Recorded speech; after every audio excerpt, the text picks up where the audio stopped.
Então, para hoje eu penso. Ok. Para o dia de hoje, eu pensei em uma pequena apresentação pessoal, o Alexandre já começou a fazer, então não vou gastar muito tempo com isso. Vou falar um pouquinho do resultado das perguntas daquela pesquisa que eu mandei para vocês, só porque vou focar somente no aspecto mais do nosso interesse de hoje, porque aquelas perguntas, a Áurea vai usá-las, eu também vou usá-las depois para a questão do voluntariado, então não seria só para o aspecto jurídico, mas eu gostaria muito de estar aí pessoalmente com vocês, ver cada um tocar, conversar, sentir, e a relação ficaria muito mais tranquila, mas não é possível, e graças a Deus pela tecnologia que nos possibilita isso, né? Para a nossa discussão, eu vou conversar um pouquinho com vocês sobre o que é o terceiro setor, porque às vezes a gente usa essa terminologia e fica difícil o entendimento, é uma coisa muito simples, mas às vezes a pessoa fala, o terceiro setor são as organizações, o que é o terceiro setor? A gente conversa um pouquinho sobre isso hoje. Nós vamos falar sobre as diferenças, o impacto do terceiro setor, que o Alexandre menciona um pouco hoje no Brasil. Depois nós vamos falar das diferenças entre as organizações do terceiro setor, quais as disposições que a lei manda para cada uma delas, e como constituir uma organização. Depois, como é que você pode participar, né? Porque não é só constituindo a organização. Eu coloquei perguntas ali nessa ordem, mas para mim não tem problema. Eu vou tentar ver vocês, mas se eu não conseguir ver todos, se alguém levantar a mão no meio do caminho, o Alexandre ou o Nuno, por favor, me façam a pergunta e a gente para e conversa sobre a pergunta de vocês, tá? Conclusão e uma indicação de biografia. Essa é a proposta para o dia de hoje. Minha apresentação pessoal. Então, meu nome é Dona Anciana, todo mundo me chama de Dona. Eu sou gêmea, sou de Minas Gerais e recebi o nome da minha avó. A minha avó é presbiteriana e filha de um missionário presbiteriano que ajudou na fundação da Igreja Presbiteriana em Minas Gerais, no Triângulo Mineiro.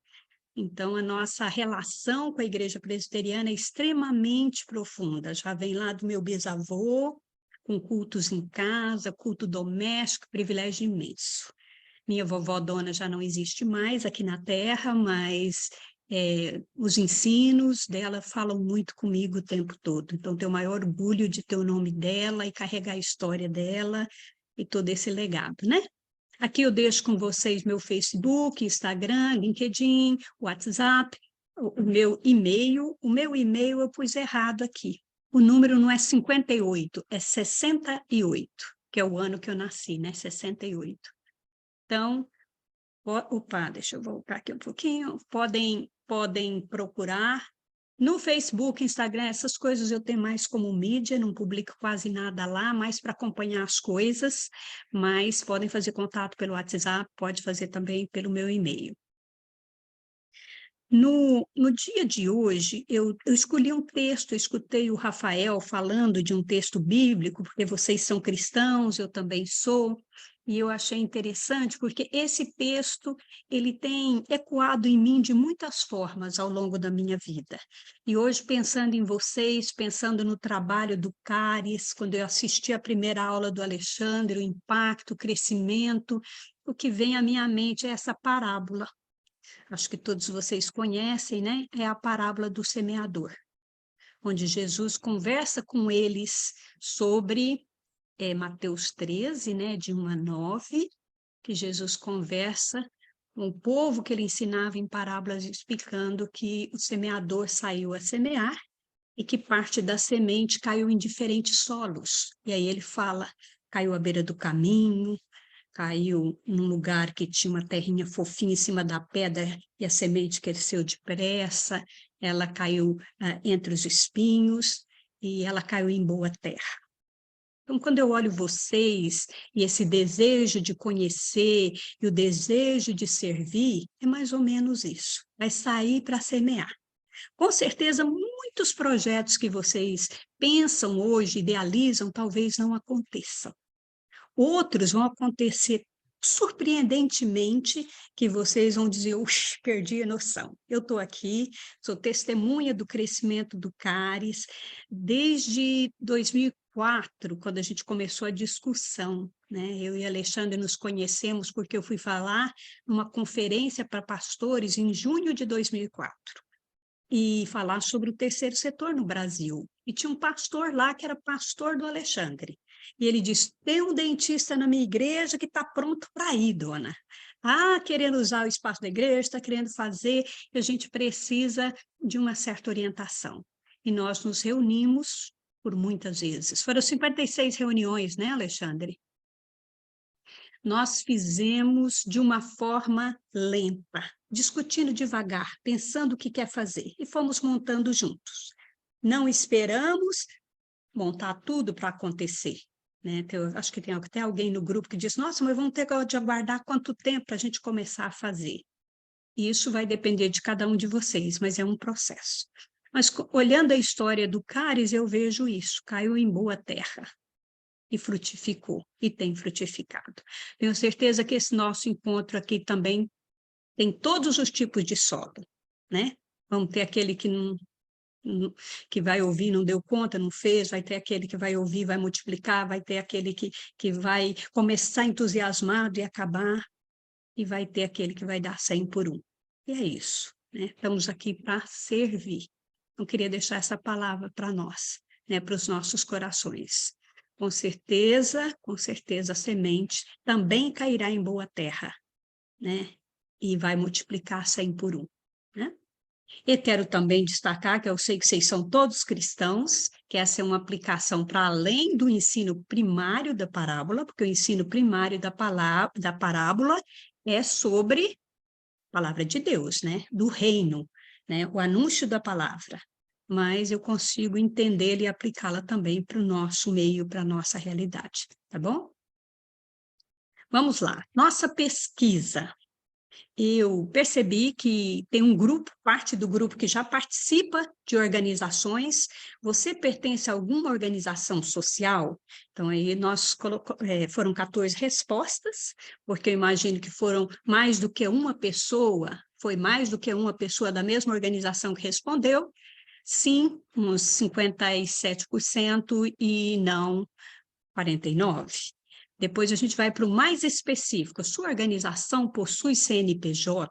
Depois vocês vão entender por que eu perguntei isso, porque nós vamos falar dessas coisinhas, elas são importantes dentro do aspecto jurídico, tá? Sua organização possui CNPJ? 75% disse sim, 25% disse não. Quando a gente olha também para o resultado da pesquisa, sua organização tem sede? Essa sede ela é própria, alugada ou cedida, emprestada, ou qualquer coisa assim. Então, aí nós temos uma divisão. E agora a gente já olha uma resposta de 8 pessoas, porque é um representante de cada instituição respondendo, né? Então, nós estamos bem divididos aí, ó. 37%, 37,5% tem cedida, 37,5% tem própria, 25% não tem. E a outra pergunta, você considera importante a parceria com o poder público? Eu vou contar para vocês, que eu não conheço vocês, que a resposta de vocês nessa pergunta me surpreendeu, porque eu pensei, de repente eles vão falar diferente. E surpreendeu no sentido positivo. E eu vou também explicar ao longo da nossa conversa por que essa resposta me surpreendeu no positivo, né? Hoje, quando a gente vê o Brasil muito dividido politicamente, e quando a gente vai falar com o povo de Deus, geralmente tem muitas pessoas das igrejas, ligados à igreja, que dizem assim, a gente não tem que ter nada com o governo. Nada. Nós queremos fazer a obra social, mas não envolver nada com o governo, não receber dinheiro do governo. Nós não queremos ser fiscalizados pelo governo. E eu trabalhei por muitos anos no governo, trabalhei em comissões, que eu vou explicar para vocês também, e na minha opinião pessoal é o contrário. A gente tem que estar muito perto do governo e ter muito poder articulatório para conversar com o governo. Então, não seria a Fernanda que vai falar com o governo, A Fernanda vai representando 200 crianças, 300 crianças. Não é o Alexandre criando uma articulação. É todo o potencial e a carga de representação que o Instituto Cares tem, entendeu? Então, concordo 100% com vocês. Parceria com o poder público é importante e necessária. Outro aspecto que a igreja coloca muito é assim, nós não queremos ser fiscalizados. Meus queridos, desistir nós somos fiscalizados. E quanto mais, melhor, porque a fiscalização nos traz para a eficiência, a transparência, né? E tem caminhos legais para a gente chegar lá, tá bom? Então, fico feliz com a resposta, concordo e queria deixar meu registro aqui de opinião nesse aspecto, diferente de muitos irmãos nossos. Bom, definição aqui. E é esse terceiro setor? Então, nós estamos falando de entes criados por lei. Quando a gente pensa no Brasil, no mundo, mas vamos falar do Brasil, o Brasil está dividido em 3 grandes setores. O primeiro setor, eu coloquei aqui como essa área verde aqui, é o Estado maior que eu estou falando, que é a parte legislativa, executiva, judiciária, nas 3 esferas do governo, municipal, estadual e federal, tá certo? Então, esse é chamado de primeiro setor, que é serviço público para o público. O segundo setor, que é a parte aqui que eu estou destacando, nós estamos falando do setor privado. São as sociedades, as indústrias, as empresas geradoras, os prestadores de serviço, é a economia, né, o mercado. E o terceiro setor já está mais voltado para as organizações que servem, para servir, tá certo? Quero dizer também para vocês que essa definição ela é bem simplificada. Por quê? Porque isso aqui já tem divisões de até 7 setores, depende do autor que você vai ler. Porque ele entra na particularidade sobre essas áreas aqui, tá vendo? O mercado e a entidade social, ou o Estado e a entidade social, governo e o mercado, então eles vão fazendo divisões de muitos setores. Mas para nós, para a conversa de hoje, importante é entender que terceiro setor são organizações privadas, sem fim lucrativo, voltada para atuação coletiva, para servir ao coletivo. Ok? Fica claro para vocês isso? Os 3 entes, as 3 coisas, essas 3 áreas, primeiro setor, segundo setor e terceiro setor, são igualmente importantes para a economia do Brasil e são todos criados por lei. Então, quando nós vamos conversar agora e vamos entrando no detalhe como é que cria uma instituição que está no teu coração, lembra disso, a gente tem que seguir o parâmetro da lei. Tá certo? Então, esses 3 setores são importantes e eles são igualmente importantes. Essa é uma grande discussão também, porque quando fala de a participação da empresa no país, a gente fica, empresa, mas quando fala de uma organização social, a pessoa fala, capacidade de servir, é olhar por irmãozinho, é ajudar o outro. Isso é verdade, mas é muito mais que isso, porque a gente gera dinheiro, a gente gera impacto e tudo isso. Eu trouxe aqui para vocês Dona, uma... o Paulo tem uma pergunta para fazer para você. Pode fazer, Paulo. Paro e façamos. Vamos parar aqui um pouquinho e ouvir o Paulo. Legal, Paulo. obrigado. Estão ouvindo? Eu estou com uma dúvida seguinte. Semana que vem é uma dúvida prática aqui, não é muito conceitual, não. Semana que vem eu estou indo a Brasília a trabalho e eu vou ter a oportunidade de me aproximar com algumas pessoas lá do governo mesmo. Qual seria a melhor abordagem para dizer, escuta, vocês não querem, você gostaria de ajudar o Instituto Cares? Existe já um estudo aí, para assim, olha, você tem esse caminho da lei, que você pode usar essa emenda, ou essa lei, e tal, essa verba, que já está destinada, e aí eu estou lá só apresentando um projeto para receber o que já está separado, entendeu? Se você fala para, no aspecto de captação de recursos, no aspecto de participação com o governo, é isso, né? Isso. Uhum, uhum, uhum. Nós vamos, no caminhar aqui, talvez responder até melhor, porque eu estou um pouquinho assim, não sabendo nos detalhes, e aí a gente vai perguntando para o Alexandre Nonô, para você junto, na questão documental, depois da MIROSC, que é uma nova lei dentro do terceiro setor, e eu preciso saber depois com o Alexandre Nonô como é que estão. Mas tem muitas formas de participação nas 3 esferas do governo, tá certo?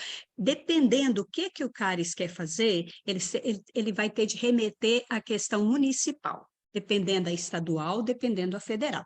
Lá, nós temos os ministérios, tem vários ministérios na área da assistência, da cultura e tudo. Se você está em Brasília e quer aproveitar como um voluntário para introduzir o CARES, para falar do CARES, eu penso que seria interessante levar um material sobre o CARES e visitar os ministérios que vocês acham que têm importância e que gostariam, e tendo oportunidade, mandar.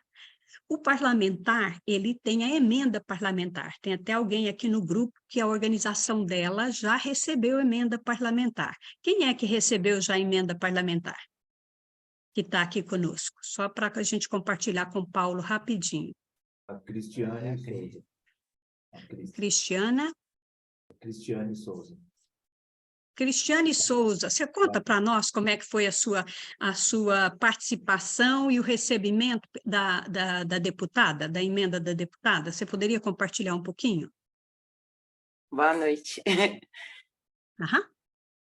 Essa emenda que a organização recebeu foi tratado diretamente com o presidente, né, com o setor administrativo. Então, os caminhos assim documentais eu não sei explicar hoje, né, como que eles trataram isso. Mas houve uma apresentação do trabalho, como você, né, direcionou aí o Paulo, né, eles vieram conhecer as unidades, né, de trabalho, porque a organização ela tem hoje 8 serviços entre crianças e adolescentes, jovens e idosos. Então, eles conheceram primeiro as unidades e aí discutiram, né, a melhor forma de auxiliar a organização, e aí foi a parte documental. Hoje a gente tem uma problemática em uma das unidades, porque essa parte documental ela é bem exigente, né?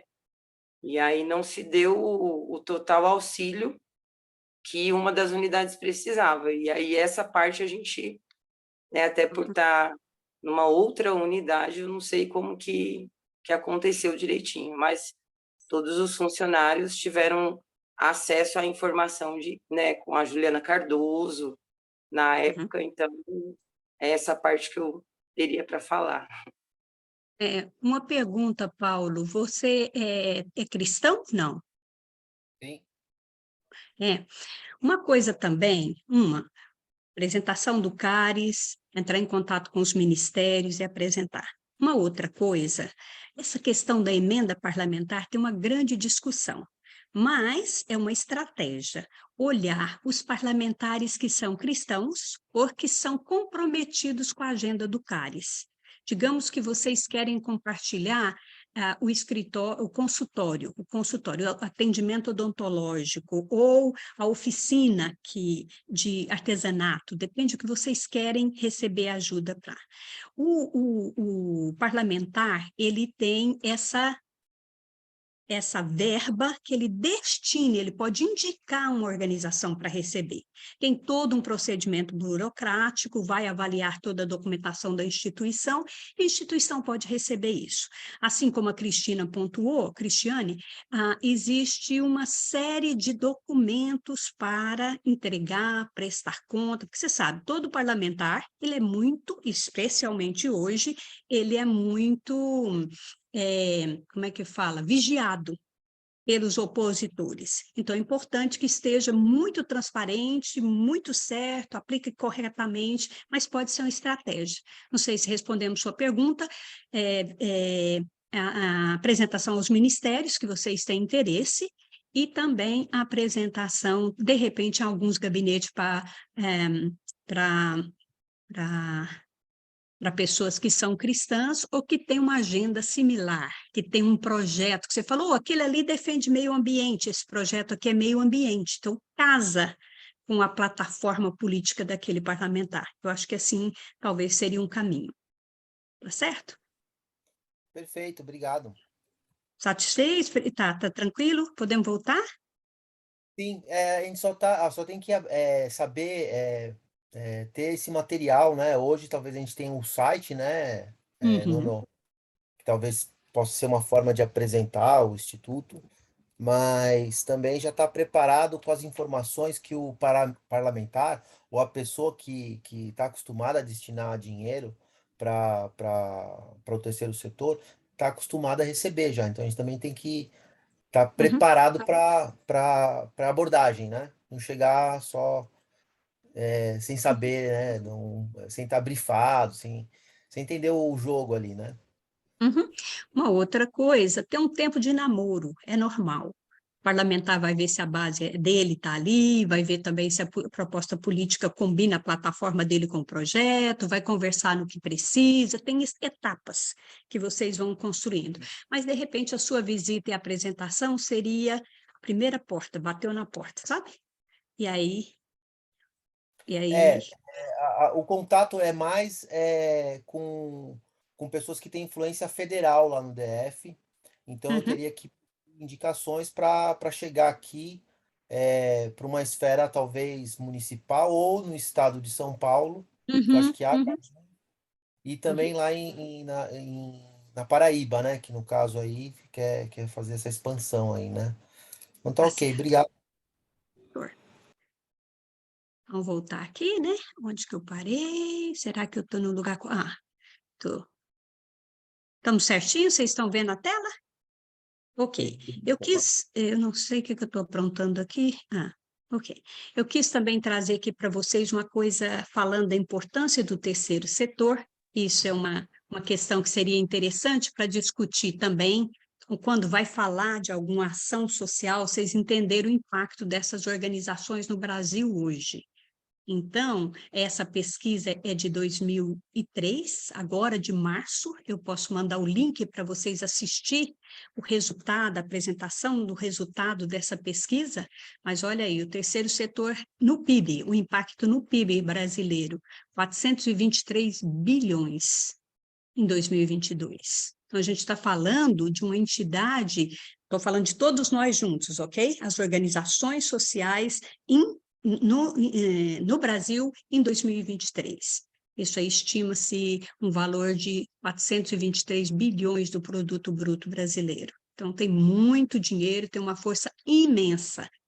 Cada pesquisa tem uma série de regras e coisas, vocês vão olhar lá na apresentação, quanto que é isso, veio de quê, contou pagamento de salário, não contou, fez isso, fez aquilo, então entra, não é o caso, mas da nossa conversa aqui, mas eu vou mandar o link para vocês, só está no final da apresentação, se vocês quiserem ver essa pesquisa sobre a importância, o impacto do terceiro setor no PIB brasileiro. Porque na vida das pessoas, na nossa vida, é muito claro, né? Mas eu estou falando de isso é bom para negociar, porque quando você vai falar com o empresário, às vezes ele olha a gente como se fosse uma organizaçãozinha fazendo um bem para alguém, que não sei o quê. Então, eles têm uma leitura um pouco equivocada.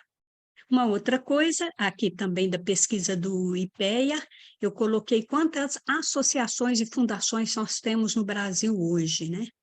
E aí a apresentação é de 647 mil associações, 12.440 fundações. Então, nós estamos falando de um universo muito grande, muito amplo. Essas são as que foram pesquisadas, cadastradas, e que se você abre esse link do IPEA, você pode encontrar quem são elas, quem é o presidente, juntamento de documentos. Então, por exemplo, se o CARES não está inscrito nessa pesquisa do IPEA, eu sugiro que alguém do CARES entre lá, se cadastre, coloque a informação do CARES lá. Por quê? Porque quem quer estudar sobre o terceiro setor, saber sobre, ou quiser essa informação do Paulo, chega em Brasília, eu sou uma deputada, e eu quero, né, articular uma verba representando São Paulo, eu corro lá e olho quais as organizações de São Paulo. e quem é quem, o que faz o quê. Então, é bem vivo esse link, esse mapa, para fazer o mapa das organizações, tá certo? Então, nós estamos falando de um universo muito importante, tão importante quanto o primeiro e o segundo setor para a vida nossa, né, como nação, ok? Deixa eu ver o que acontece aqui, como é que eu passo para a próxima tela? Uhum. Aqui está o link para vocês entrar, e aqui dentro eles vão dando espaço para vocês preencher o que vocês quiserem preencher sobre os dados da instituição. E todo mundo que quiser conhecer vai entrar lá e vai ver onde está a instituição e tudo. Localização, o que faz, ok? Façam isso, acho que é importante para nosso crescimento, né? Agora nós vamos direitinho explicar para vocês agora na questão jurídica. Quando a gente, no Brasil, às vezes nós usamos uma terminologia que ela é como se fosse um apelido. Então, para o mundo jurídico, aquilo não existe, mas para nós ele existe. Então, o terceiro setor tem muito disso. Tem pessoas que chamam as organizações de associação, tem pessoas que chamam de fundação, tem outros que são principalmente da católica, eles falam a comunidade de base, o movimento da comunidade de base, o projeto da comunidade de base. Tem gente que fala, é um movimento social, outros falam ONG, instituto, associação coletiva, isso tudo é um tipo de apelido. Perante a lei brasileira, para nosso interesse aqui hoje, o Código Civil brasileiro fala de quatro tipos de organizações. O Código Civil brasileiro de 2002, ele passou pela reforma, 2003 seria a data correta aqui, ele entra em vigor com associação, fundação, organizações religiosas, sociedades cooperativas. Ah, mas a pessoa falou para mim que é um instituto, por exemplo, o CARES, instituto. Por que vocês deram o nome de instituto se não tem instituto aí? Nós demos o nome de instituto pelo que estava atrás dele. Então, era um jeito que nós queríamos que as pessoas conhecessem. Era uma organização que trazia um conhecimento científico acumulado. Ele é um instituto, porque ele trabalha com a saúde, com a coisa especializada, tá certo? Então, para nós aqui, existem esses 4 tipos no Código Civil, e nós vamos falar das 2 que interessam aqui. Então, vocês estão aí na Paraíba, querem criar alguma coisa. Essa coisa que vocês vão criar, ou vai ser uma associação, ou vai ser uma fundação. A associação, olha como é fácil aprender aqui, ó. Associação, associa para a ação, junta as pessoas para a ação. Não precisa de dinheiro, não precisa de deputado, não precisa de nada. Precisa de um sonho e um grupo de pessoas que queiram fazer esse sonho valer. É isso.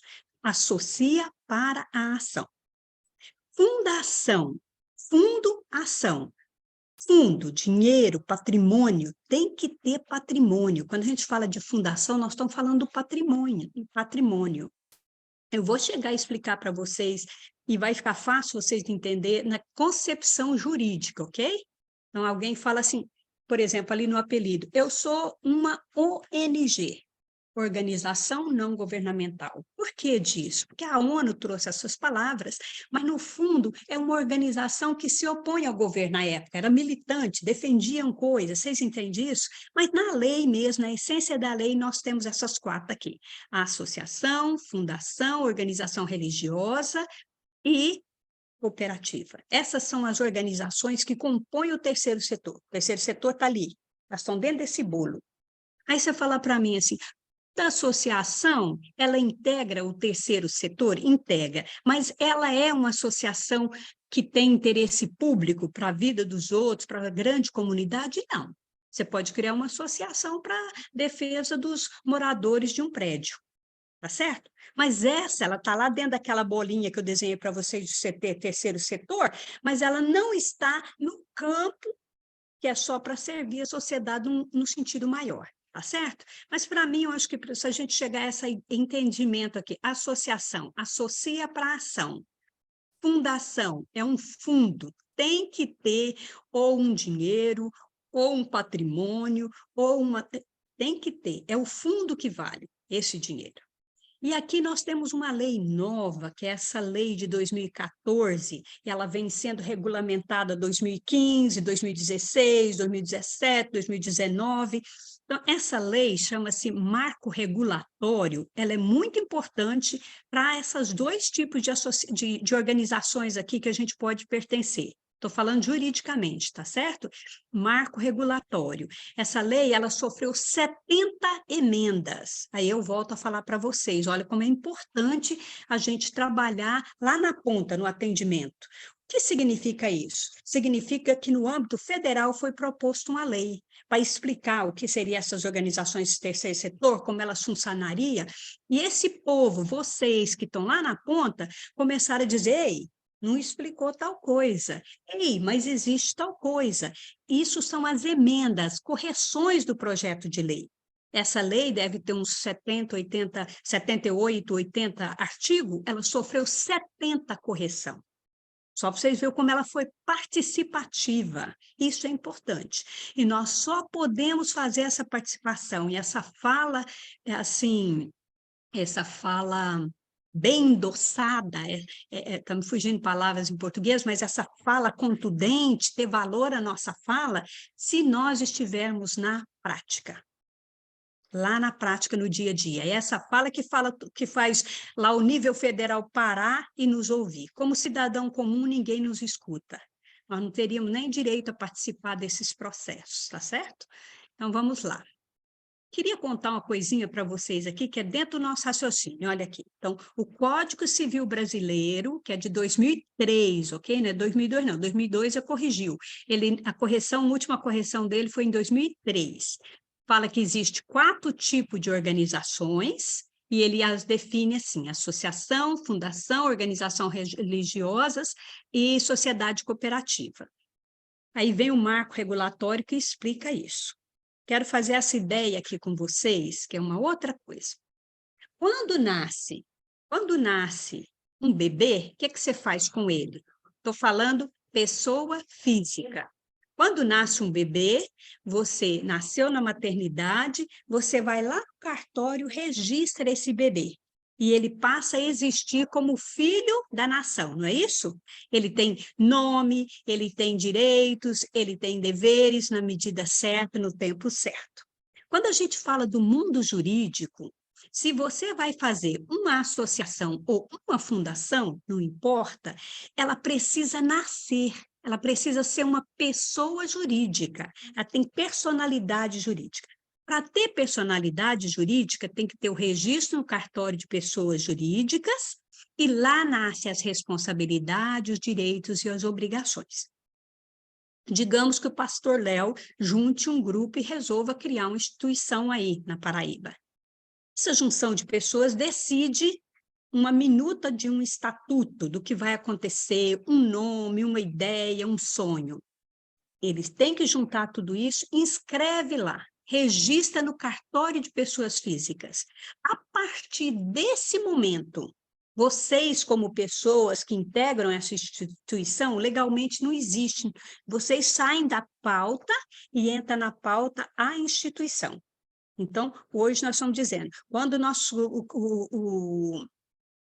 o Alexandre foi lá e registrou o Instituto Caris no cartório de pessoas jurídicas, nasceu o Instituto Caris. E aí o Instituto Caris tem responsabilidade, tem direitos, tem obrigações. Digo mais para vocês. Além disso, você tem que, feito esse registro, terminou o registro no cartório, você vai lá e tira o CNPJ, que é um cadastro que pode ser feito online, e faz a inscrição no INSS, e hoje, por aquela lei nova que eu acabei de falar com vocês sobre ela aqui, ó, ela tem que ter um plano de contas. Acho que nós conversamos com o Rafael a semana passada, no plano de contas. Para essas 3 coisas aqui, CNPJ, o INSS, o plano de contas, conte com um contador para ajudar vocês nisso. Isso é uma coisa, o pastor Léo falou, não quer gastar dinheiro, eu consigo abrir lá na internet, fazer um cadastro do CNPJ, consegue. Claro que consegue.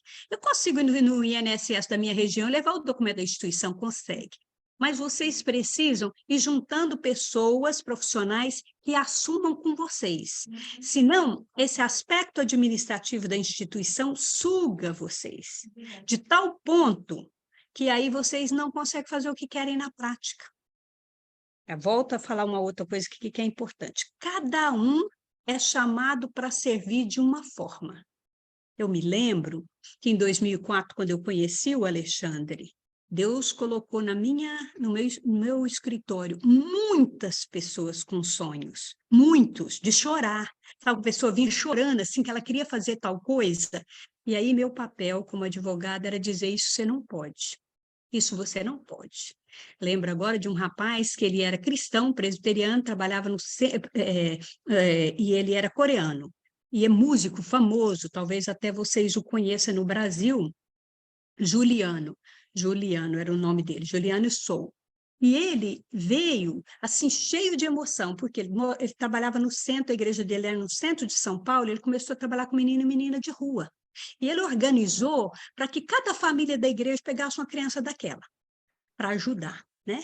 Aí o juiz me ligou e disse: dona, dá uma ajuda para o rapaz lá, que é o juiz da infância, porque está complicado, né? Porque ele estava fazendo de bom coração, mas ele não podia pegar os meninos na rua, São Paulo, e levar para dentro da casa dos membros da igreja, que tinha uma série de problemas. Então, o que eu estou tentando trazer para vocês, assim, cada um de nós na nossa especialidade, não tem problema. Deus te chamou para ir lá atender o menino na rua. Que maravilha! Vai ter um que é para lidar com o documento, vai ter outro que, tá certo? Então, aqui, para o surgimento da pessoa jurídica no campo, criar uma personalidade jurídica. Primeira coisa, cria o estatuto, aprova aquele estatuto, elege a diretoria, junta a ata, vou voltar a falar disso. Aí leva lá no cartório de civil de pessoa jurídica, é a primeira coisa. Saiu de lá com tudo registradinho, tudo prontinho, abre CNPJ, cadastro no INSS e plano de contas. Aí você vai falar para mim: dona, mas eu não tenho parceria com ninguém, não tenho interesse, tem que ter esse plano de contas? Volta a falar a fala do Rafael. Isso é bom para vocês desde o início, se tem é maravilhoso. Você pode até perguntar para, às vezes, uma organização que já existe há muito tempo, ela não tem um plano de conta financeira. Tem ainda. Mas ela não está capacitada para fazer todas as parcerias como o Paulo, que é um voluntário que quer levar o CARES para fazer. É um impedimento, ela está atrás, tá certo? Então, eu aconselho vocês a fazer. Eu vou voltar em vários conselhos que têm a ver com o futuro, mas se você começar desde o início, não é nada difícil. Bateu lá a Marina Sintra e disse: quero fazer um projeto de recolhimento do lixo. Tem um rio aí pertinho da igreja, só tem lixo, está coberto de lixo. Quero fazer um apoio a esse projeto. O de você está em dia, entende isso? Então, eu sugiro isso. Vamos lá ainda na diferenciação entre as duas instituições que nos interessam, tá? Associação e fundação. Então, associação, já falei, não é exigido patrimônio. Associação, os associados têm poder de deliberação. Toda a capacidade de decisão daquela instituição está no grupo de associados. As decisões acontecem conforme o estatuto e a maioria das decisões em Assembleia Geral. Nós vamos ver, quando for falar do estatuto, que tem decisões que podem ser administrativas, então não é o caso. A fiscalização de uma associação, ela é pelos associados. Quando passa lá numa assembleia, quando um conselho fiscal olha, tá certo? Então, é isso. Se tiver parceria com o poder público, com o privado, vai tendo mais. Fundação. Tem que ter patrimônio, nós já sabemos disso, fundação é patrimônio, não tem como existir sem patrimônio. Ela pode ser uma decisão do instituidor. Digamos, nós estamos conversando aqui e eu decido criar uma fundação Dona Fernandes a apoio a projetos iniciais na Paraíba, ok? Fundação Dona Fernandes. Amanhã eu morro. Olha aí, não, meu irmão, levanta a mão não, Léo. Amanhã eu vou embora. E aí, como é que fica isso? Eu queria, eu falei, eu dei meu patrimônio, mas eu fui embora. O que acontece? A fundação, como é patrimônio, ela é vinculada ao Ministério Público.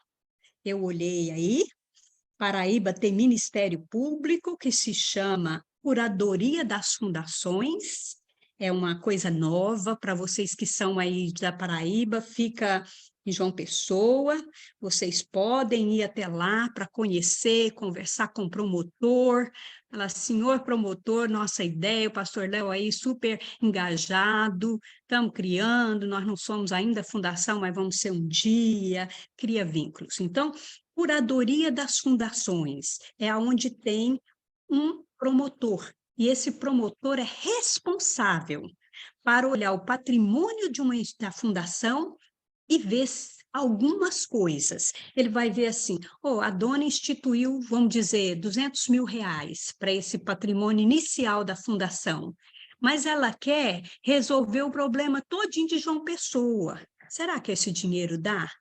Você entende isso? Porque para uma fundação não tem um limite mínimo de dinheiro, mas cada promotor, cada curadoria das fundações ou promotoria, ele vai olhar se o patrimônio dá ou não. Porque se eu quiser fazer um time de futebol com os meninos da minha rua para isso e aqui, 200 mil pode dar bem, ou não. Ele tem que olhar. Se o dinheiro que eu estou dando é legítimo, tudo certinho, ele tem que ver se a causa que eu estou propondo ela é boa, ele tem que ver a longo termo quanto tempo existe isso. Por quê? Porque como eu morri, eu quis instituir aquela fundação e eu morri, ninguém pode mudar o meu desejo.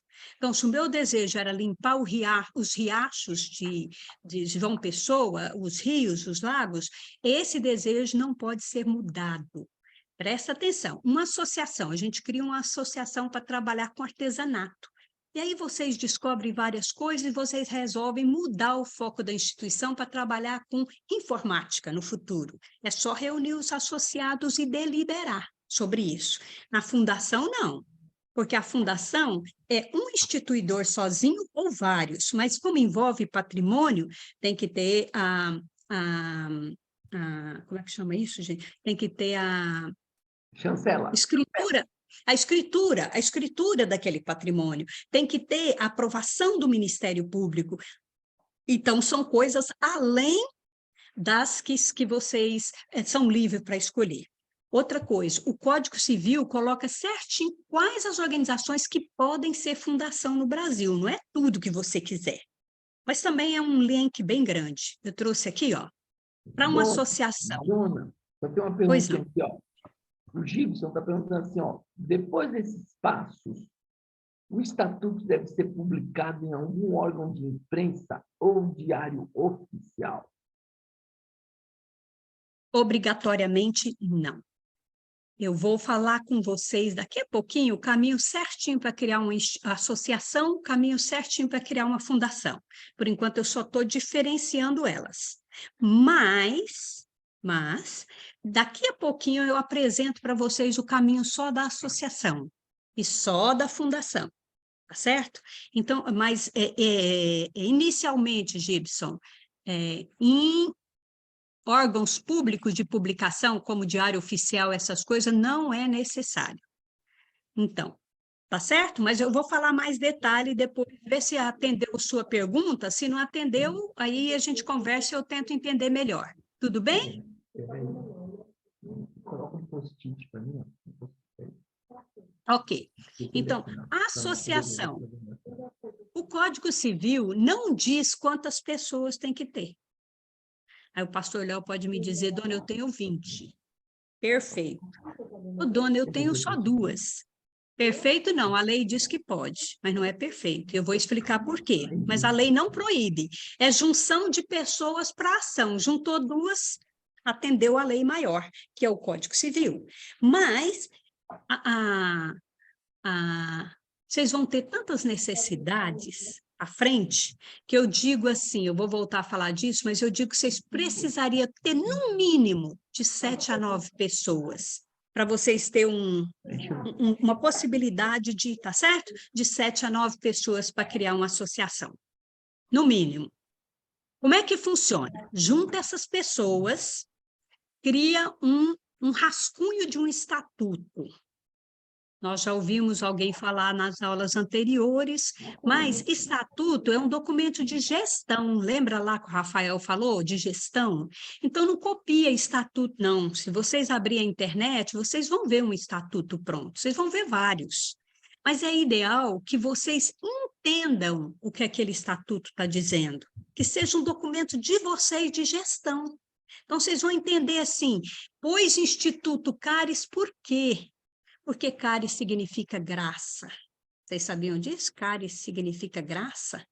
Uma outra coisa, instituto por quê? Porque não era só um grupo de pessoas reunidas para fazer um trabalho. Essas pessoas vinham com know-how acadêmico, conhecimento, ele ia tratar de dente, dentista, entendeu? Então, a gente quis trazer, carregado no nome da instituição, uma concepção maior. Nós não estamos aqui para opor o governo, eu não sou uma não governamental. Podia ser encaixada assim, mas não era o propósito. O propósito era dizer, nós temos um know-how, um conhecimento, uma expertise, e nós somos cristãos. E foi ali que ele fez essa conjugação, foi um longo processo, mas bem bonito. Então, junta as pessoas, reúne essas pessoas, aí vocês vão discutir sobre o estatuto, vocês vão fazer um rascunho desse estatuto. Depois eu conto para vocês como é que faz esse estatuto, mas tem vários modelos na internet, mas eu sugiro a vocês que não copiem, que vocês entendam onde está cada coisa, porque vocês puseram lá. Uma outra coisa, tem que escrever a ata, né? Que é de constituição, constitui a instituição naquele dia e já elege quem são as da diretoria e já junta a lista de presença. Tudo isso tem que vir com a assinatura de um advogado. Não só advogada, eu sou advogada, mas a minha OAB está suspensa porque eu estou fora do Brasil, então eu não posso assinar. Teria que ser um advogado atuante, com a OAB ativa no Brasil. Uma outra coisa, grande diferença entre uma associação e a fundação, é que a associação pode alienar bem. Significa, assim, dar um bem em garantia por um pagamento. Agora, a fundação não pode. Ok? Não pode aplicar em mercado financeiro, não pode dar bem em garantia, por quê? Porque foi um instituidor que instituiu um patrimônio para um fim, e agora esse instituidor desapareceu, virou uma pessoa jurídica. Então, vai precisar da escritura pública, vai fazer o estatuto também, estabelecendo quais são os direitos e deveres. As finalidades da fundação não podem ser mudadas, já contei isso para vocês, nós estamos falando que a dona morreu e que ela queria limpar o rio lá de João Pessoa, não tem como consultar, pedir para mudar, né? Outra coisa, Ministério Público, aqui eu coloquei, ele analisa se os bens são suficientes. Hoje eu olhei a curadoria das fundações aí de João Pessoa, ótimo, o material online deles são ótimos, mas eu tentei saber quanto que era o mínimo para abrir uma fundação aí, e aí foi um robozinho que me atendeu, e ele não conseguia entender. Pergunta de novo, usa o termo, eu não consegui descobrir para vocês. Mas essa curadoria das fundações, geralmente, ela publica um decreto, onde ela explica mais ou menos quanto custa, o que pode, né? Mas tudo vai avaliar qual é o seu sonho e quanto você tem, e para que quanto tempo. Geralmente, as fundações têm fins ilimitados, não tem fim. A causa de uma fundação é eterna. A associação pode nascer para uma coisa específica. Você quer trabalhar com alguma coisa, com a vacina para o pólio, qualquer coisa. Descobriu, acabou, você pode mudar a finalidade. A fundação não pode, porque a pessoa que instituiu pode não estar aqui no mundo mais. E mesmo que ela esteja, não é ela que responde por aquele patrimônio mais, é o coletivo, tá certo? Ele vai olhar quais são os bens que a instituição tem, o Ministério Público, se os objetivos são lícitos para criar essa fundação e a forma de administração. Tá certo? Vai criar a ata de constituição e eleição da diretoria, a lista de presença, assinatura de uns advogados, igualzinho à associação. E não pode nunca alienar bem, nunca. Dar um bem em pagamento, em garantia por alguma coisa, não pode, porque o bem não é deles, é da fundação, tá certo? Até aqui, associação, fundação, mais ou menos o caminho está ficando claro para vocês? Claríssimo.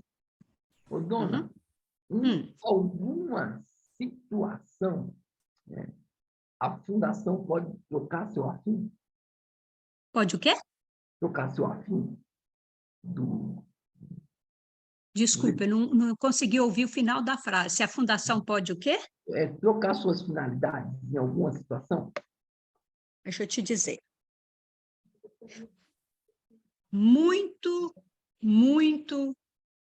Duas coisas que são muito discutidas no mundo jurídico. Uma é se a fundação pode ter fim, ter uma finalidade específica e acabar. Tem juristas que entendem que pode. Por exemplo, se o seu objetivo era combater a AIDS, e digamos que combateu, acabou, não existe problema de AIDS no mundo, foi curado, não existe. Então, e aí, o que é que faz? Essa instituição existia para isso, será que não pode mudar? Então, tem uma conversa no mundo jurídico nesse aspecto, mas a maioria entende que a finalidade dela não pode ser alterada. Ela não pode ser alterada.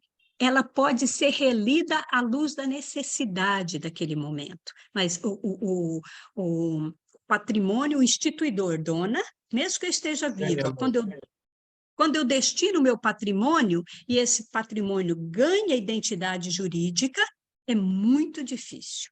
Então, eu já ouvi assuntos de promotor defendendo que é possível. Uma, ter tempo determinado. Duas, por algum motivo alterar a finalidade. Mas, em regra geral, não. Teria que ter um exemplo assim, muito concreto, onde tudo parou de ser problema.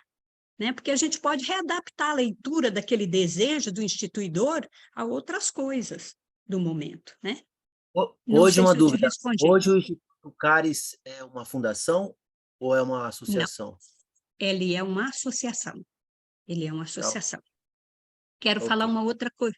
Quero falar uma outra coisa com vocês. O Instituto Caris pode se tornar uma fundação no futuro? Pode, pode. Se vocês, associados do Instituto Caris, juntar e dizer, oh, nós recebemos apoio da dona, disso, daquilo, a gente tem um patrimônio muito grande, apoio de fulano, ciclano, e nós queremos converter essa associação numa fundação. Aí ela passa por todo esse caminho aqui. Vira um patrimônio, pega as escrituras públicas, faz tudo direitinho, manda para o Ministério Público, né? Essa ata de eleição, a lista, as coisas, volta, o Ministério Público dá um documento, e aí registra em cartório certinho, essa associação virou uma fundação, com a causa específica, com patrimônio específico, né? É uma coisa que eu acho interessante, acho que talvez seja um bom caminho para o Caris no futuro, certo? Com o velamento do Ministério Público. Por quê? Porque todos nós vamos embora, essa geração vai passar. Como é que a gente deixa isso para a próxima geração, todo esse legado, né? Então, seria legal. Mas o caminho é um pouquinho diferente, tá certo? Ô, Alexandre, eu consegui te responder?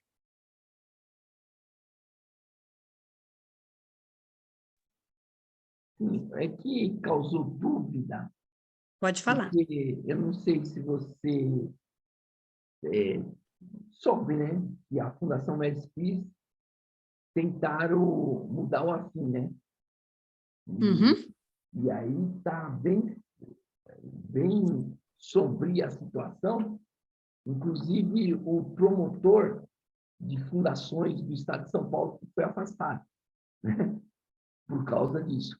Né? Falou que ele tinha um monte de BOzinho, de coisas que ele fez que era contra a lei, né? E uma delas foi trocar o afim, né? Uhum. Então, a gente vai falar da maioria. O entendimento jurídico da maioria dos juristas é que não pode mudar. E conheci muito o promotor das fundações em São Paulo e conheço bem a situação da fundação. Então, quando eu estava lá, eu trabalhava para essa fundação que você está fazendo referência em São Paulo, eles já tinham o desejo de fazer algumas alterações, mas que ainda com muita dificuldade, tentaram reentender o estatuto, ler de outra forma, porque a dona Mary Spears, ela era uma mulher sozinha e ela destinou o patrimônio dela para uma questão de meio ambiente, para uma área da infância com organizações e para a formação de pastores e líderes. Então, essas três frentes fomentando muito interesses, né? Quando tem dinheiro, tem disponibilidade para transferência, e o desejo de... É como a gente pega a Constituição brasileira, ou pega a Bíblia, e a gente começa a reler para ver se a gente adequa à realidade, entendeu? E aí a gente tem problemas, né? A gente tem mesma coisa. Então, aquele ali foi um grande problema, e é realmente, tem envolvimento, ele está afastado, então até o promotor pode se corromper, até o promotor, né? Que é um representante que a gente entende do aspecto jurídico, que teria grande lesura, transparência, verdade, ele pode. E ele fez, né? Então é isso. Ok, vamos para frente. Aqui eu peguei para vocês o artigo 54 do Código Civil, que vai nos contar direitinho como é que pode ser uma associação. Então, nós vamos precisar do nome, denominação.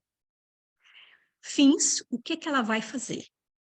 Vou contar para vocês. Que quando a gente começa a lidar na comunidade, são tantos problemas, tem hora que a gente quer fazer tudo. Quer fazer tudo. Eu quero trabalhar com computador, eu quero ajudar, eu quero fazer não sei o quê. A gente começa a abrir demais. Então, existe um conceito que é importante para vocês pensar, que é o trabalho em rede. Ninguém vai resolver o problema do mundo. A necessidade do bairro e do lugar que vocês vão trabalhar é tão grande, e vocês vão conhecê-la mais e mais e mais, que vocês precisam ter uma rede de sustentabilidade. Estamos aí falando de sustentabilidade, estamos falando de processos, fazer parceria, alinhar. Uma coisa é você trabalhar com artesanato. Quando você começa a trabalhar com aquelas mulheres, você começa, e homens, você começa a ver que eles vivem num ambiente de violência doméstica. Então, você vai abrir um projeto com um psicólogo para atender no campo da violência doméstica, terapeutas, o que você faz? Aí você descobre que ele tem uma necessidade, porque muitos têm filhos deficientes, o que você vai fazer no campo da deficiência? Então, vocês vão percebendo mais, é como se tirasse de nós uma casca dos olhos, vocês vão vendo mais e mais necessidades. O básico do básico. Então, a minha proposta para vocês é: o Código Civil pede uma denominação, pede um fim. Discuta o que vocês querem ser, o que vocês vão fazer, o que é esse fim? Ah, dona, pode alinhar em linha geral 2, 3 coisas? Claro que pode, mas não dá para pôr tudo, tem que trabalhar com o conceito de incompletude e complementaridade. Vocês não vão conseguir fazer tudo. Outra coisa, essa associação tem que ter uma sede. Lembra lá que a gente vai ter um CNPJ?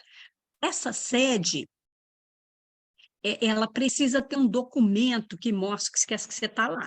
Então, se você vai usar alugado, ou um lugar que alguém doou, ou um lugar cedido para que vocês usem, mas tem que estar especificado. Se é o mesmo endereço de uma escola ou de uma igreja, coloca lá o endereço, sala tal, B ou C, alguma coisa, qualifica esse endereço, tá certo? Outra coisa, dentro do estatuto, que é esse instrumento de gestão, tem que ter os requisitos para a pessoa entrar, para a pessoa sair e para a pessoa ser excluída, significa tirada fora do grupo. Você lembra que todo o poder está nos associados? Então, é importante a gente saber quem são as pessoas que estão integrando com a gente, porque todo o poder de uma associação está na discussão dos associados. Então, tem que estar escrito como é que sai, manda sair, né? Bota para fora, como é que se exclui também. Como é que entra, como é que administra, como é que ele é excluído. Os direitos e deveres dos associados, as fontes de recurso para a manutenção dessa instituição, o modo de funcionamento dela, vai ter diretoria, ela vai ter conselho fiscal, como é que ela vai ser, como é que faz para as mudanças do estatuto, se tiver que mudar o estatuto. Nós trabalhamos com criança e adolescente portadoras de uma doença, agora a gente vai trabalhar com mulheres na cadeia, queremos mudar a disposição, queremos mudar a finalidade, como é que faz isso? Como é que deixa de existir essa instituição? E a gestão dela, como é que são, quais são os órgãos de gestão dessa instituição e como é que se aprova as contas dessa instituição. Então, isso aqui é o que o Código Civil diz. Aí você fala, nossa, mas é muita coisa. Talvez seja, mas quando vocês começarem a fazer, vocês vão ver que cada uma dessas coisas toma vida. Toma vida, e fica para vocês, entendi, agora eu entendi por que está aqui, agora eu entendi porque eu falei isso, e tal, tal. E a hora que eu terminar de fazer essa apresentação aqui, eu vou mostrar para vocês mais coisas que eu peço. Eu vou além da lei.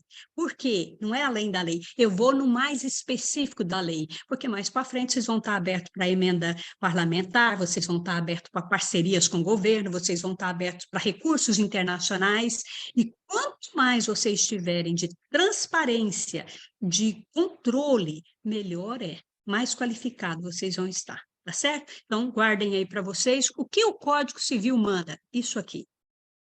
Quantas pessoas? 2 ou mais. Não recomendo nunca, mas a lei diz que pode, tá certo? Tudo bem até aqui? Artigo 54 do Código Civil de 2003. Eu trouxe aqui um modelo de uma associação para vocês. Esse modelo foi bem intimidador, talvez. Mas eu vou cortar aqui para vocês para ficar bem fácil. Digamos que daqui para baixo não existisse, ó. Daqui para baixo. Isso aqui tudo é para o futuro, ok? Então, nós vamos ter de ter uma Assembleia Geral. O que é a Assembleia Geral? Esse grupo de pessoas que vocês reuniram, que na minha cabeça precisaria ser de 7 a 9, no mínimo, na minha cabeça. Essa Assembleia aqui, ela vai escrever o estatuto, vai aprovar, vai ter direitinho.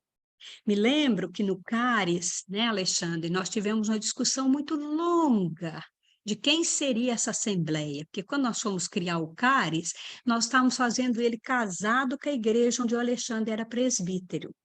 E aí, o que a gente pensava? A mesa diaconal, lembra disso, Alexandre? A mesa diaconal vai ter mais poder, ali os presbíteros e coisa, do que outros. Como é que a gente dá? Como é que a gente põe o percentual de que a igreja não perca o controle disso? Digamos que cresça muito, muita gente quer vir. Como é que a gente faz essa assembleia? Então, nós discutimos muito isso aqui. O que seria essa assembleia? Né? Os tipos de associados. Aí, a gente teria que ter uma diretoria executiva. Essa primeira coisa aqui, ó, diretoria executiva. O que é isso? É as pessoas que vão administrar essa instituição. Digamos ali, presidente, tesoureiro e secretário. Vamos pensar isso. Essa é a diretoria executiva. Para ela existir, essa assembleia aqui vota e escolhe 3 pessoas para isso. Mas nós estamos falando de transparência, lisura, credibilidade, eficiência, representantes do reino. Então, a gente gostaria de ter um conselho fiscal também, que é quem conta das finanças, quem olha, vê se está certinho, dá um parecer, se está tudo bem ou não, antes da gente aprovar em assembleia. 3 pessoas. 3 pessoas. Veja aí onde é que eu vou pôr meus 7 ou 9. Aqui, ó. 3 da diretoria, presidente, tesoureiro, secretário. Vocês podem colocar um vice-presidente. No caso do presidente não está, então seria 4. Aí nós vamos escolher 3 conselheiros fiscal. 7 já foi. Está percebendo isso? Aí, estou falando aqui da Assembleia Geral, para ter Assembleia Geral. No mínimo 2 para ter uma certa flexibilidade, senão entra todo mundo para ter cargo. Entende isso? Então, vocês vão discutir cargo no futuro. Então, por isso que eu estou sugerindo aí umas 9 pessoas. Deliberativo, somente a Assembleia Geral. A diretoria executiva é administrativa, ela dá encaminhamento, ela faz. O conselho fiscal dá parecer. Olha as contas, olha a contabilidade, diga tá bom, não tá bom, pode assinar. Esse parecer é por escrito. Aqui, nessa instituição, ela tem um conselho administrativo. E nós criamos, eu não sei como é que está o CARES hoje, mas nós criamos vários conselhos, até o Alexandre no CARES está falando, Dona, vamos criar um conselho, de repente, de especialistas.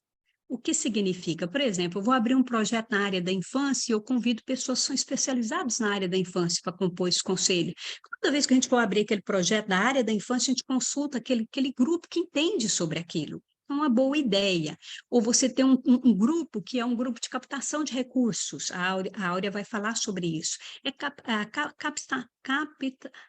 captação de recursos, desculpa. Então, são órgãos que ajudam. A lei só prevê Assembleia Geral, diretoria. Nós podemos ter Assembleia Geral, diretoria, Conselho Fiscal e outros conselhos. Aqui nessa instituição, ela traz todos os núcleos de funcionamento para baixo, porque ela é muito grande. Então, esse exemplo aqui já não caberia. Talvez se o Cáris fizesse o dele, eles iam ter setores assim, ou a Cristina tivesse da organização dela, que já está mais antiga.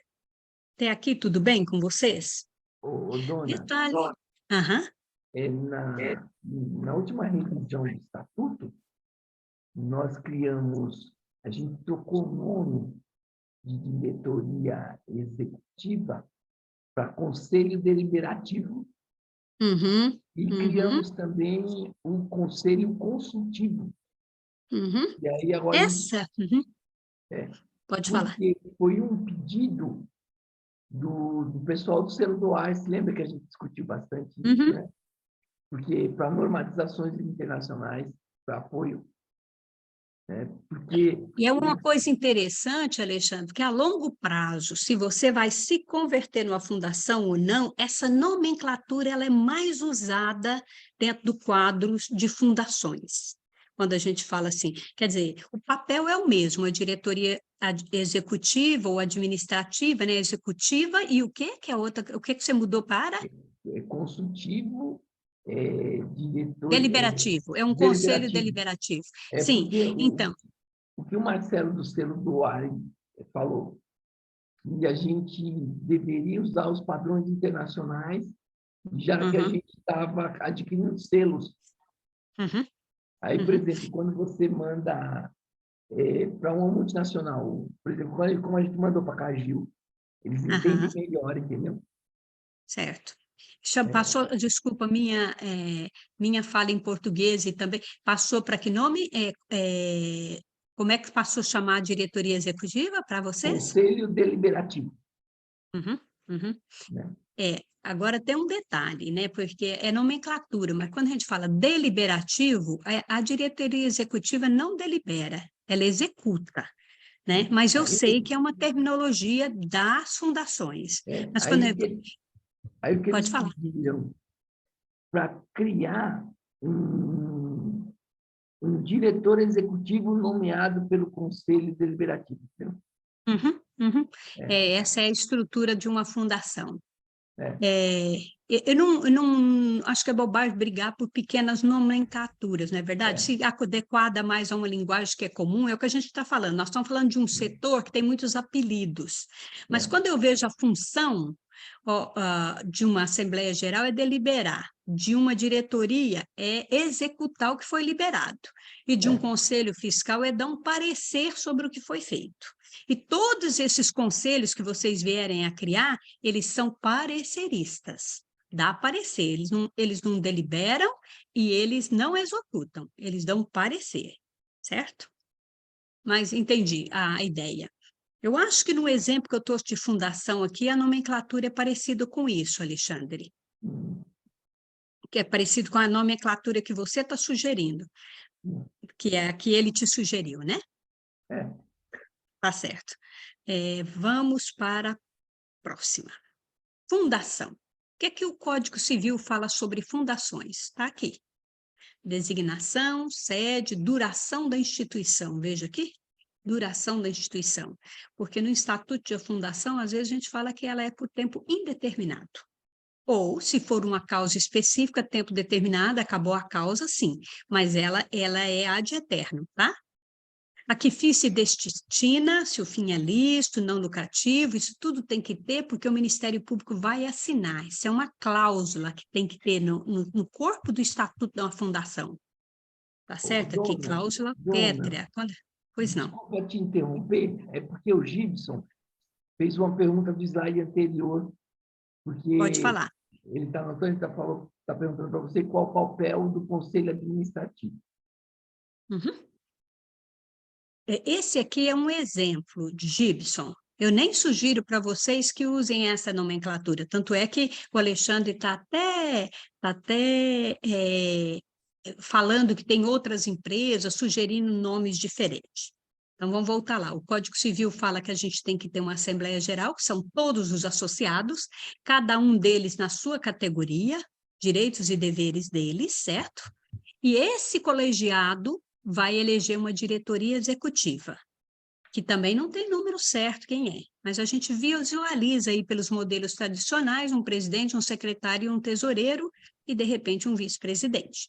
Um conselho fiscal, 3 pessoas, tem que ser número ímpar, tem que ser não parentes. Já vi gente com conselho fiscal, a mulher e o marido no mesmo conselho, não pode. Ou a mulher, a pessoa que está no conselho fiscal é irmã do presidente, não é legal, não parece transparência. O cara pode estar fazendo coisa errada, ela vai fiscalizar se ele está fazendo ou não, é esposa.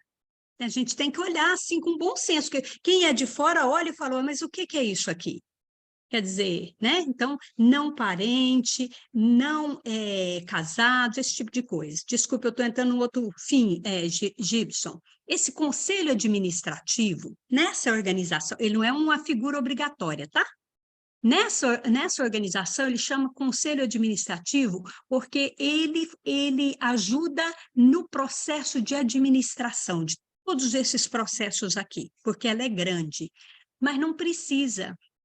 A maioria das vezes, eles criam conselhos para outra coisa, não para a gestão da instituição, não para a administração da instituição.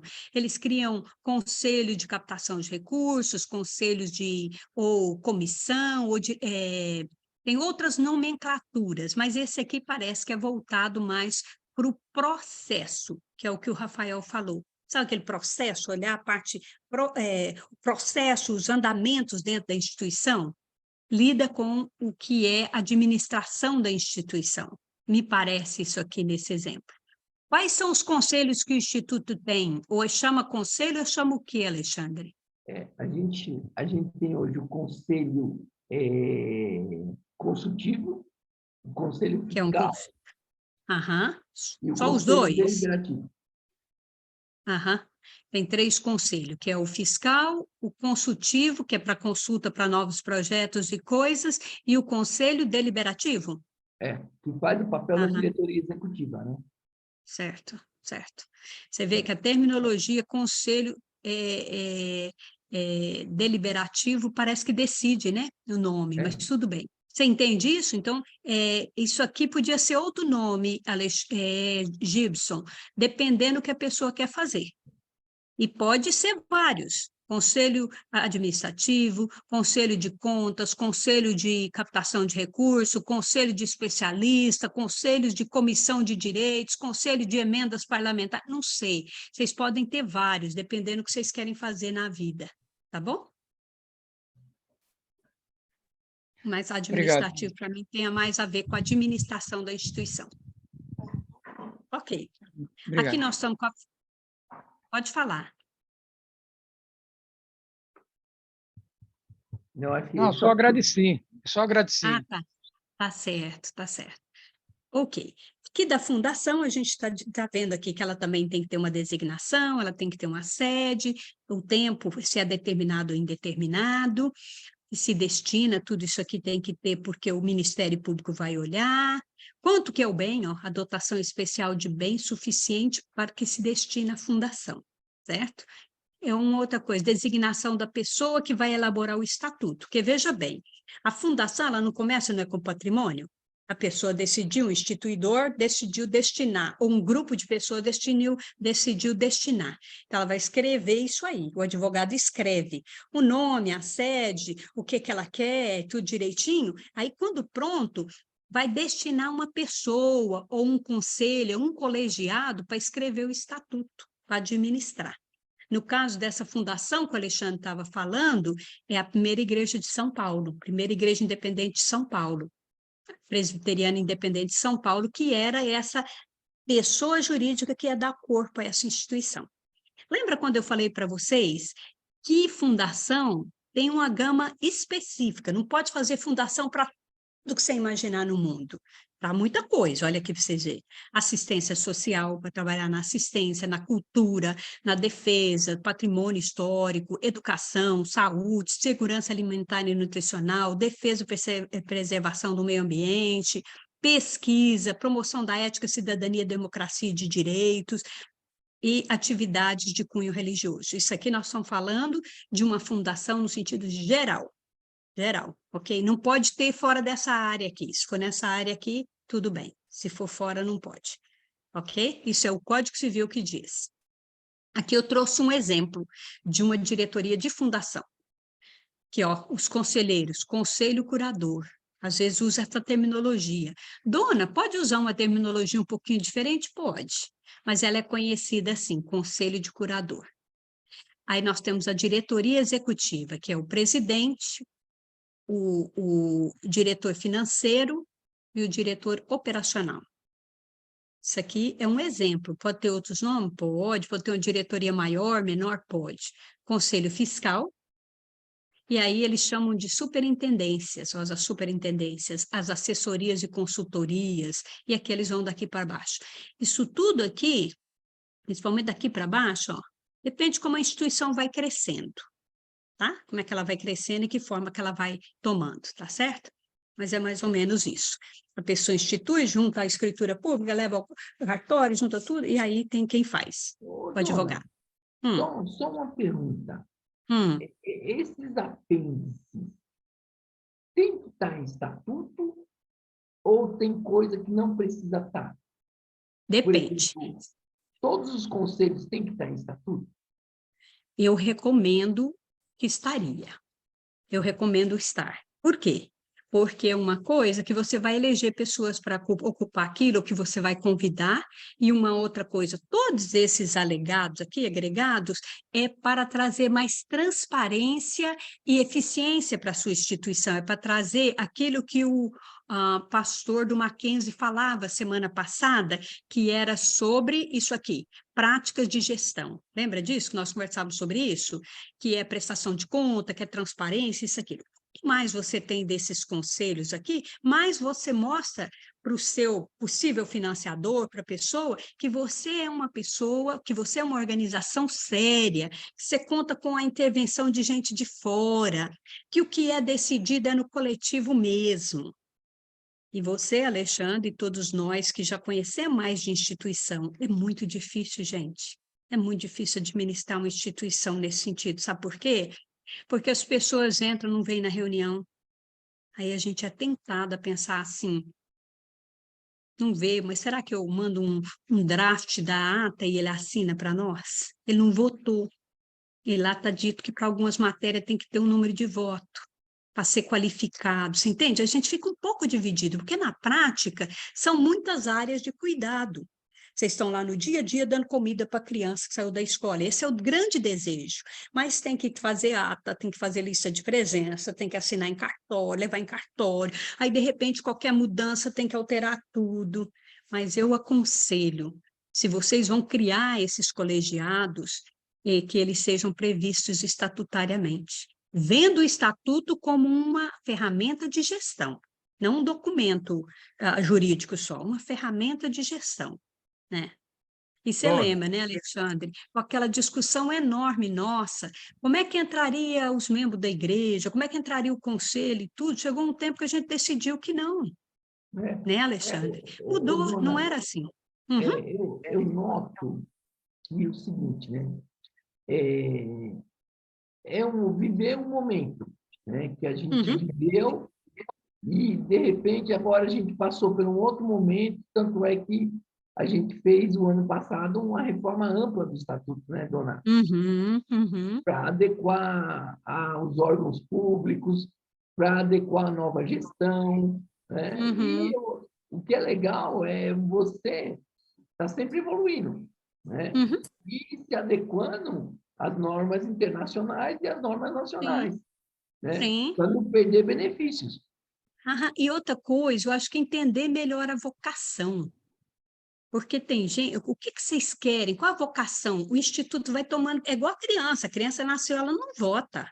Ela vai votar, a criança, a pessoa física, tem natureza jurídica desde que foi registrada na lei. Mas ela vai conseguindo alguns direitos, algumas coisas, à medida que ela vai ficando mais velha. Da mesma coisa a instituição vai ganhando a sua identidade, a sua personalidade, ela vai incorporando.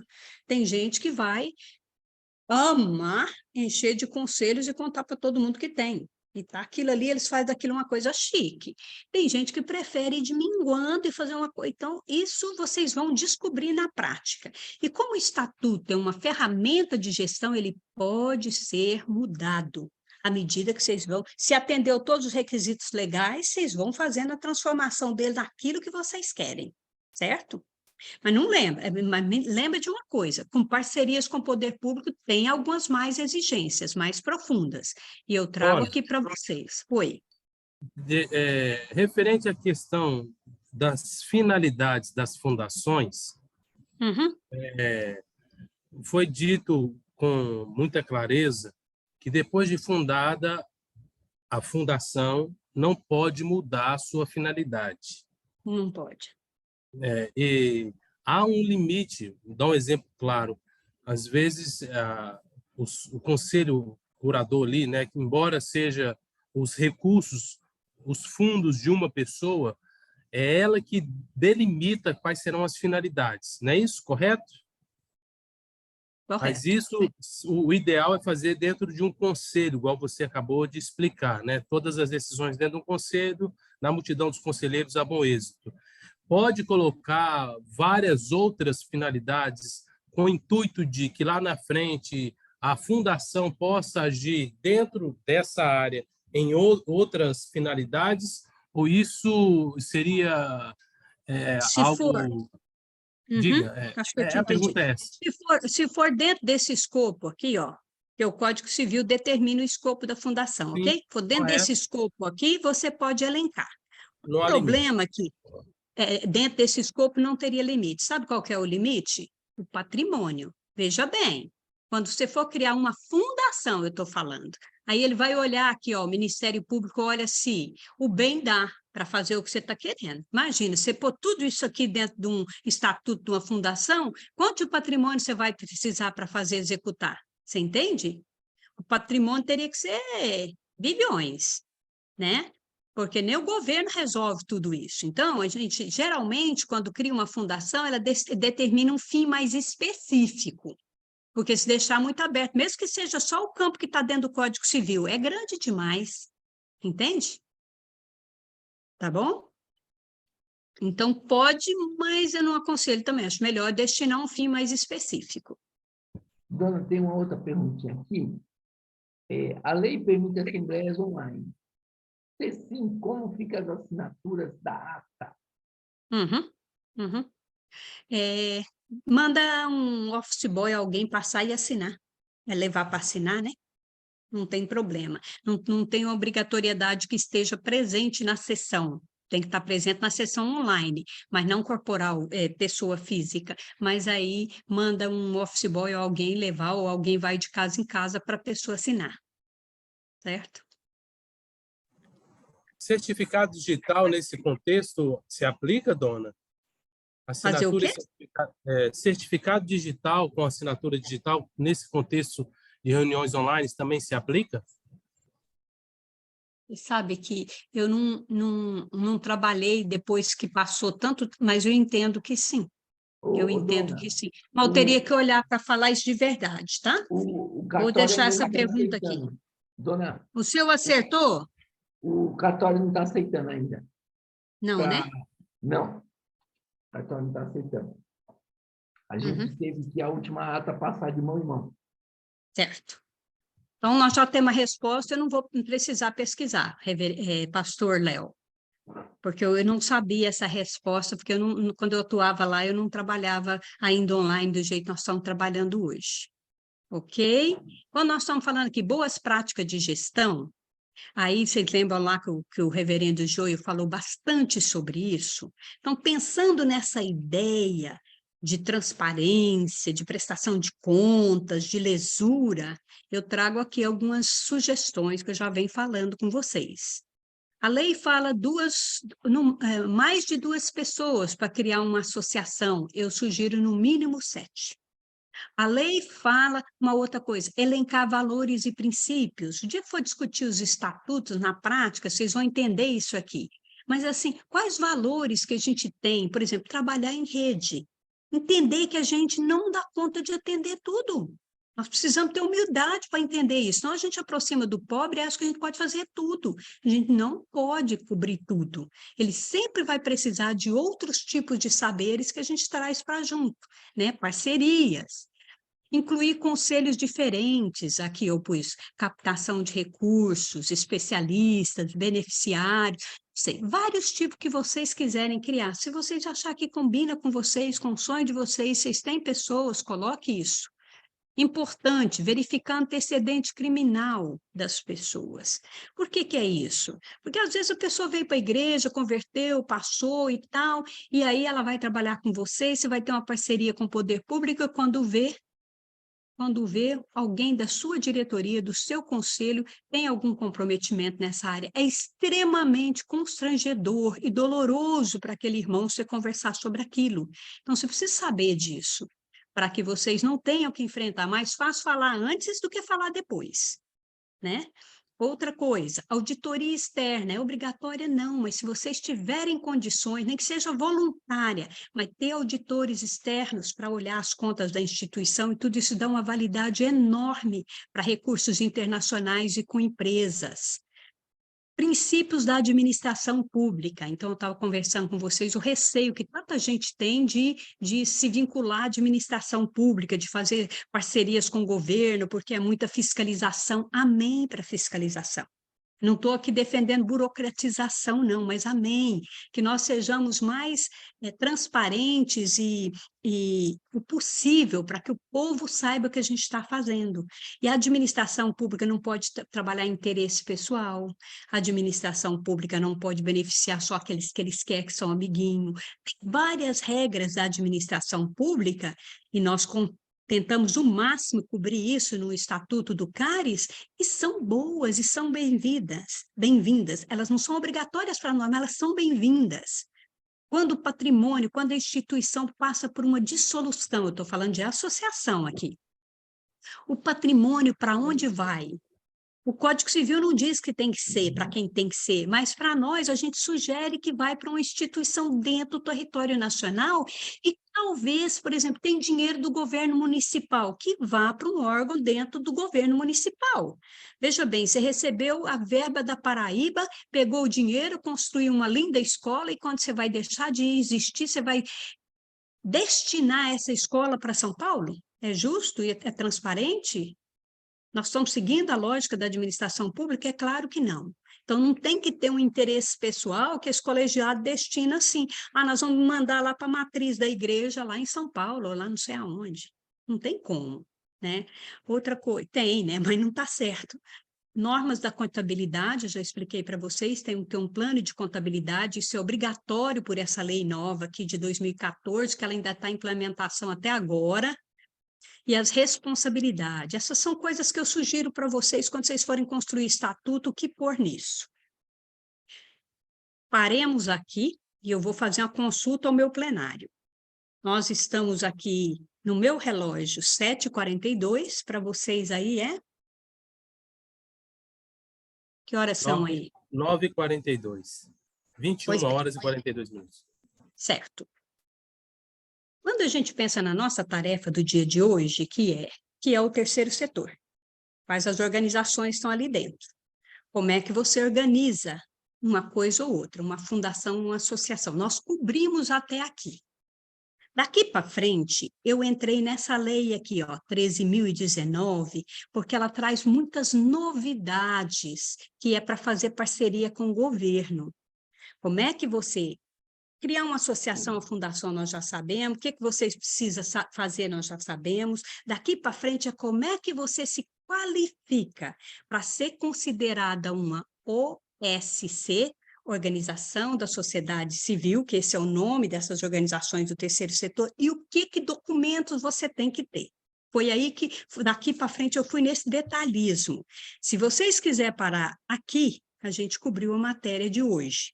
Se vocês quiserem deixar, Nonô, Alexandre, vocês todos aí, a gente decide agora, quiser deixar esse conteúdo específico dessa legislação mais para frente, a gente deixa. Se vocês quiserem que cubra, nós cobrimos também.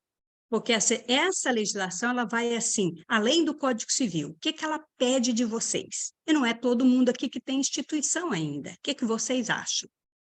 Dona, antes da gente responder isso para você, o Sandro tem uma pergunta. Abre o microfone, Sandro. Por favor. É sobre a questão que o Gibson fez lá atrás. Pode O falar. Gibson perguntou sobre se o estatuto teria que ser publicado no Diário Oficial. Vocês queriam falar mais na frente. Parece que não é essa obrigatoriedade, mas não. Parece que ficou claro, pelo que você falou, que tem que ser registrado em cartório, o estatuto, Tem. não é isso? Uhum. Deixa eu lhe explicar. Você vai juntar um grupo de pessoas, vai discutir a ideia, nome, endereço, tudo direitinho, atender aquelas coisas lá do Código Civil. Aí você vai juntar. Você vai fazer assim, olha, vai fazer uma convocação para reunir um grupo de pessoas, digamos que o pastor Léo quer fazer. Vai escrever lá, convocação, convoca as pessoas interessadas a criar uma instituição e trabalhar com os meninos e meninas aqui da nossa região para o dia tal horário. Aí reúne todo mundo, essas pessoas interessadas. Aí chega, ele vai fazer uma propositura de um estatuto, de um documento que vocês pensaram, pedacinho por pedacinho que o Código Civil propõe. Aí, perfeito. Ali dentro da convocação dele, ele fala assim, após essa discussão e aprovação do estatuto, nós vamos eleger a diretoria, vamos eleger os órgãos constitutivos, que é a diretoria e o conselho.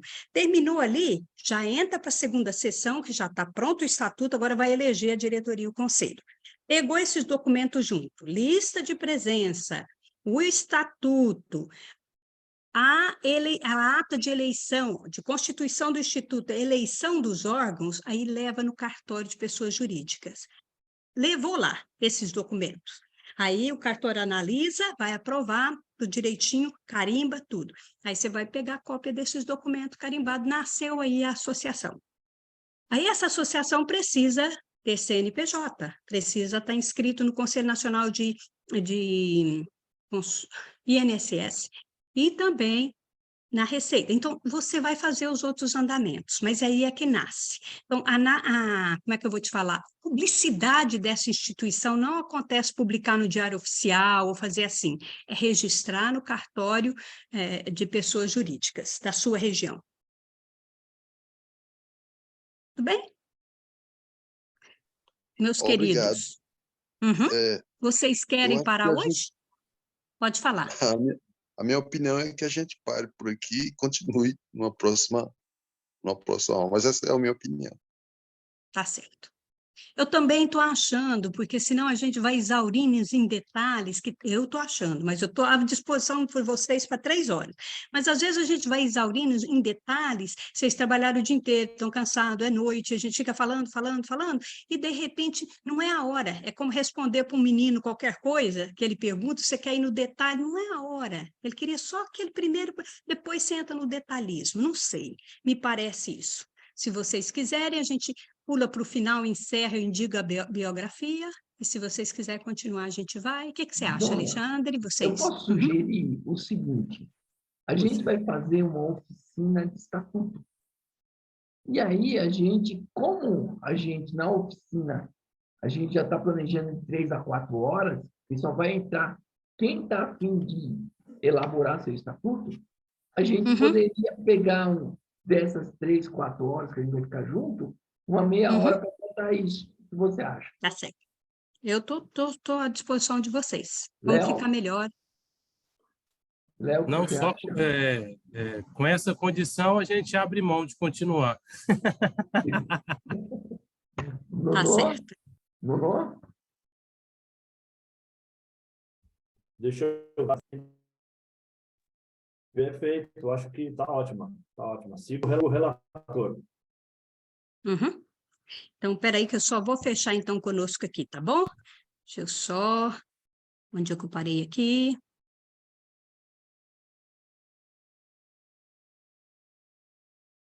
O que eu estou fazendo aqui? Só um minutinho. Então, essa questão dos detalhes dessa lei, a gente deixa com a tarefa para frente para quem já está lá para a Cristiane, para quem já está lá na frente que gostaria de ver esse detalhismo, ok? Passo aqui rapidamente só para vocês verem do que eu vou falar, o que é essa OSCs, né? Que é essa lei Miroski que eles falam, o que é ela, os exemplos. Essa lei, nós não vamos falar hoje, mas essa lei também só fala dessas 4 que o Código Civil fala, tá certo? Então, associação e fundação. Os benefícios, olha aqui, eu até falei de emenda parlamentar, lembra disso? Então, depois, lá na frente, não sei se o Alexandre sabe, mas depois a gente vai falar disso, mas as instituições como o CARES, eles podem se inscrever para receber bens da Receita Federal, que foram aprisionados e tudo. Todo final de mês eles destinam, então tem tudo isso aí. Mas depois a gente conversa. Isso aqui é como é que funciona as parcerias com o governo, que documento eles pedem, toda a documentação aqui, então você precisa ter tudo isso, mas não é para hoje.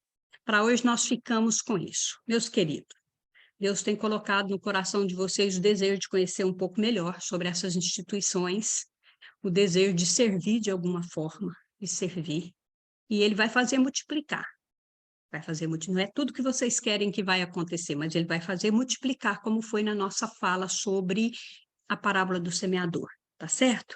Mas você pode participar não criando uma instituição. Você não está maduro, não tem grupo suficiente, tem uma coisa te incomodando, você está chamando, você não arruma time. Você pode participar orando, você pode ser membro associado de uma outra instituição, você pode doar dinheiro mensal, anual ou uma parcela única. Você pode doar equipamentos, materiais. Você pode doar direitos, né? Um livro, alguma coisa. O Alexandre trabalha com educação, com tantas coisas. Você pode doar tempo. Você pode doar a sua expertise no que você sabe fazer. Eu sei trabalhar com computador, vai lá ajudar a fazer um cadastro, um formulário. Eu sou um contador, vai ajudar a fazer o plano de contas. Então, não é só criando instituição, não. Tem muito jeito de servir. Mas, se o teu coração chama, eu entendo que eu preciso criar uma instituição, vamos caminhar etapa por etapa para que vocês possam fazer de forma melhor que vocês puderem, para que vocês alcancem a finalidade que vocês querem, né? Eu conto para vocês que teve gente que levou o menino para dormir na casa dos membros da igreja, isso é contra a lei, né? A promotoria da infância não tinha como, juiz da infância não tinha como aprovar aquilo, mas eles conseguiram amarrar o sonho deles e criar a instituição e aceitar que eles discordavam de tudo, mas entender por que é e fizeram. Então, é assim que eu vejo.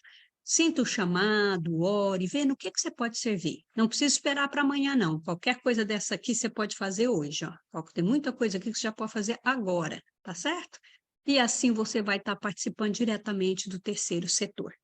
Quero deixar para o pessoal da Paraíba consulta a curadoria das fundações, lá do estado de vocês, abre a internet, Curadoria das Fundações Paraíba, a Procuradora da Justiça, Janete Ismael, criou essa Curadoria de Fundações, muito bacana, olha lá, e eles tiveram um projeto recente que se chama, o meu nome deles aqui, que eu achei super bacana, que tem na Paraíba, que é uma formação de tipo juízes leigos, que eu esqueci o nome aqui, a Rede de Juristas Populares.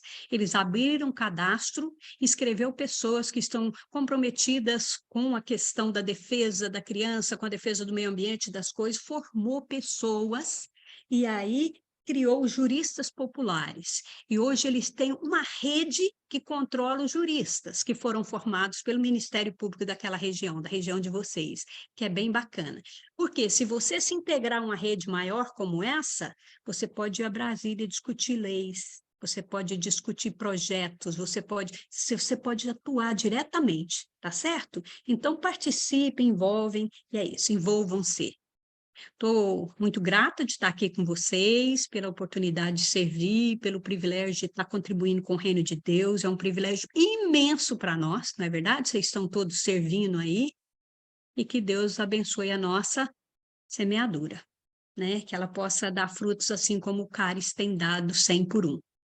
Deixei aqui para vocês Todos esses links são ótimos, bem práticos, bem práticos.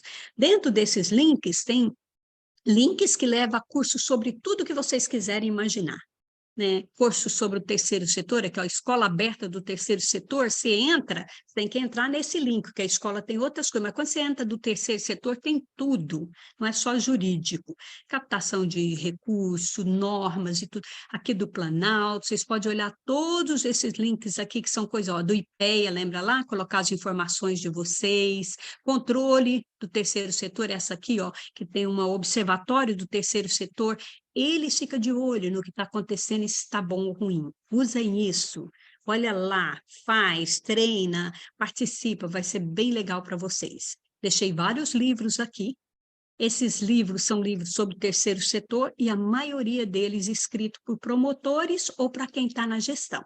Eu pus aqui vários do aspecto legal, mas coloquei alguns aqui sobre gestão, gestão de parceria, trabalho com pessoa, marketing no terceiro setor, que são tópicos que a aceleradora está propondo para vocês, né? O marketing do terceiro setor, gestão de projetos, parcerias, essa parceria que é tudo sobre essa lei nova que eu estou falando com vocês daqui a um tempinho, tá certo? Que eu vou falar que é a Mirosk.